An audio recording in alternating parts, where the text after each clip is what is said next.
Hey folks, welcome to Verified Investing here at InTheMoneyStocks.com. My name is Gareth Soloway, Chief Market Strategist here. Today's date is Thursday, December 17th, 2020.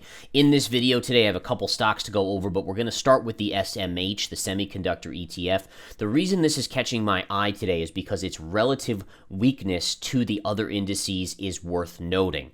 All right, so what do I mean by that? Well, if we look at the QQQ, the Qs continue to push up, new all-time high on the QQQ. The spiders continue to kind of push up, new all-time high on those. The Russell, the IWM, new all-time high on that as well. So basically every index out there is doing really, really well. But then if you look at the semis within the tech sector, they are negative on the day. And in fact, you're getting some reversals here worth noting. AVGO, which is Broadcom, has a potential little topping tail here on the chart. You have reversals on stocks like Micron down 75 cents today after testing the all-time high here just a few days ago. So there are signals here. And again, the question is, what do you make of it? And again, it's hard to make much out of a market that has such insane light volume. And just to show you something here, folks, the volume today as we get into the final stretch of the day is 28.8 million. So super light volume. The reason you pay attention to volume is because the lighter the volume, the more likely institutions are not involved, which means that therefore, the small investor can just buy a little bit here and there, and it floats the market up. So you have this underlying float in the market, but when you see the semis underperforming, and the semiconductors arguably have been the leading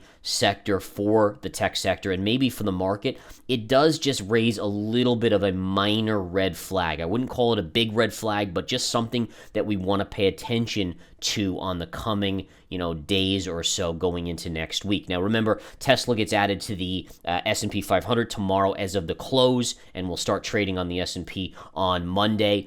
Just a reminder on this, with Tesla trading up today, although not at all-time highs, but pretty close, it is important to recognize that these funds don't all have to buy tomorrow. They've been buying since the announcement. My guess is most of the funds have already accumulated the correct amount of shares that they need, and many funds can actually buy after that date as well if they haven't accumulated their full position. So again, I wouldn't expect, tens of millions of shares to be bought by institutions tomorrow.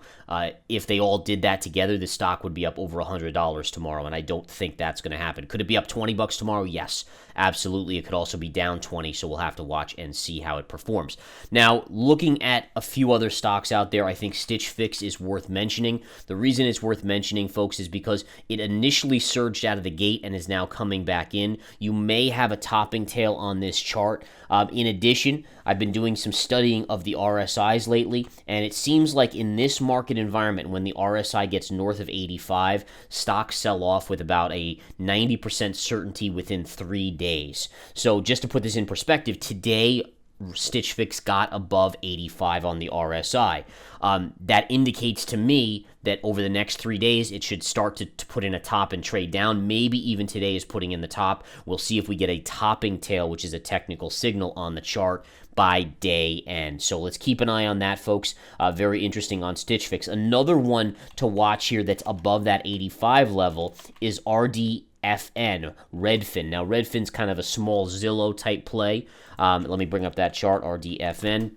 RDFN, look at this move to the upside, folks. I mean, look at all these green candles, remarkable. But more importantly, what I'm noticing here is not only is, all right, so check this out. The RSI is at 89, above 89 on the Redfin chart here. So that is in the extreme level. It burst above 85 as of yesterday's close, and then it's having a little bit of an extra push today. But this, to me, probably is a good short up here. It's a smaller stock, only I think about an $8 billion market cap. So you just never know with these type of stocks if it's going to come, shoot up a little bit more before it pulls back. But I think based on the metrics I've done here and the studying I've done on the RSI, and by the way, just to explain a little bit about this RSI signal I'm finding. So generally above 70 is overbought on the RSI, right? But in this environment, meaning this market that just keeps grinding up and up and up and up, you can't expect stocks to sell off just because they get above 70. So you have to find a level that triggers that extreme overbought nature that even in this market, they still sell off. And in this market, it seems to be above 85 on the RSI. So again, if you take a look at RSIs and you find stocks above 85, that would be something to keep an eye on. So in any case, Redfin is above that level on any sort of pullback. I mean, if we got a market sell-off, this would come back here. But I mean, you just look for, legs down. I would say first general support's going to be around $68 on this, which is almost $10 from where it's currently trading. A pretty big move on the Redfin chart. All right, so these are just a couple little things I wanted to go over, just to put it in perspective about the RSI. So on U.S. Steel, let's just look at U.S. Steel. U.S. Steel recently burst up. It had this monstrous move. When it got right up here, it was above 85 on the RSI. And look at the pullback. Another stock, QS, on the RSI. When it was above here, it basically was above 85, close to 90 on the RSI. And then look at the pullback there. So again, the RSI varies from market to market. This is what most people don't understand, and this is like probably, $1 million advice I'm giving you guys in this video. But keep in mind that during a normal market where you get normal ups and downs, RSIs above 70, 75 denote overbought and likely a sell-off soon.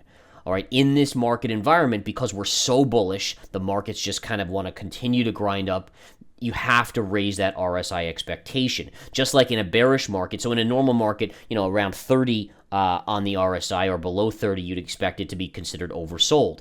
In a bearish market, that RSI could go as low as 20 or below before it really starts to look like it's going to bounce. And, most investors, they're not fluid in terms of adjusting things. They just kind of still go with that same level. Well, it's 71 or 72 on the RSI. It's going to sell off. In this market environment, that's not going to work. You have to find the next level, and does look like 85 plus, above 85 on the RSI is that level to watch. So we'll keep an eye on these. These will be two good test cases for my theory. In this market environment, once things change, it may change as well. But right now, in this environment, going into year-end in early January, I would look for RSIs above 85. And then obviously, you got to still do your calculations to find out the exact levels to pull the trigger on a short. But nonetheless, keep an eye on those. All right, guys. Don't forget, come follow me at Twitter, on Twitter at Gareth Soloway. And also come to InTheMoneyStocks.com. That's my website. You can see my name at the top. Drop down. There's a drop down underneath. My two services, verified investing alerts and verified option alerts, are underneath that. Come join us here, folks, at InTheMoneyStocks.com. Take care.